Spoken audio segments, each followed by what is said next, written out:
The question has been asked in AIPMT 2001. It says that a particle is projected making an angle of 45 degrees with horizontal, having kinetic energy K. The kinetic energy at the highest point will be.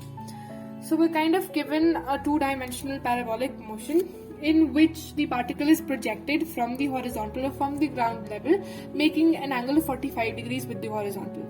And we're also given with the fact that at the initial point, when it is just released for its motion, its kinetic energy is K. What will be its kinetic energy at the peak or at the topmost point of its motion, or at the maxima of its motion? What is going to be the kinetic energy of this particular object or particle? Now, what we know is that at the topmost point of a parabolic motion, the velocity is only going to be in the x direction. There's going to be no velocity in the y direction.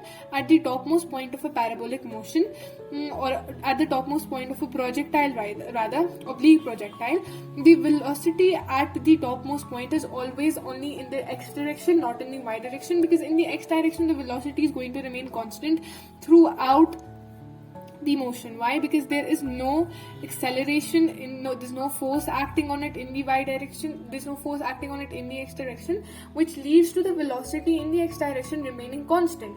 On the other hand, when we talk about the velocity in the y direction, as it ascends up, gravity is acting against it and it begins to decelerate. So at the topmost point, the velocity in the y direction is 0, but since there is no retarding force acting in the x direction, the velocity of the x direction remains constant, and at the topmost point it's only going to have the velocity in the x direction. There's going to be no velocity in the y direction. Now, we're given with the angle over here and we're given with the velocity. We can take out the components of the velocity and we can find horizontal and vertical components of this particular velocity. So horizontal component is going to be v cos 45, cos because it is making this angle with the horizontal, so v cos 45, and perpendicular to it we're going to have v sin 45. Now what we know is that at the topmost position the vertical velocity is equal to 0, so we don't have to deal with that.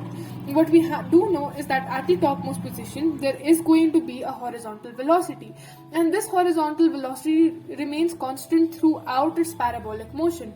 So initially, if the horizontal velocity was v cos 45, final velocity in the horizontal direction, if we consider any point, it's also going to be v cos 45. So vx, that is the velocity at its topmost position, final velocity at its topmost position, is going to be equal to the initial velocity because there's no force acting in the x direction, and that's going to be v cos 45. Now we know that cos 45 equals 1 by root 2, so velocity in the x direction at the topmost point. In fact, the velocity at the topmost point, because there's no y direction, there's no velocity in the y direction, so the only velocity that the particle will have in the x direction in the topmost point is going to be the velocity in the x direction, and that's going to be v upon root 2. That is rather constant everywhere. Now if you want to find the kinetic energy, we're given with everything. We're given with the mass, we're given with the velocity of the projectile or of the particle at the topmost position. We can find the kinetic energy at the topmost position. Kinetic energy equals half mv square. We're given with half, mass stays as it is, v square, so v upon root 2, which is the velocity at the topmost position, because we're finding the kinetic energy at peak, so velocity at peak will be v upon root 2 into v upon root 2. That's going to be half m v square, root 2 into root 2 equals 2. Now we have to find the kinetic energy at the topmost point in terms of its original kinetic energy, that was k. So initially we know that the velocity was v, so initially kinetic energy was half mv square, that in the question is given by k, and 1 by 2 stays out as it is, so 1 by 2 of k. So the kinetic energy at the topmost point of the projectile, when the projectile has reached its maximum height, that's going to be the initial kinetic energy divided by 2, that is half of k.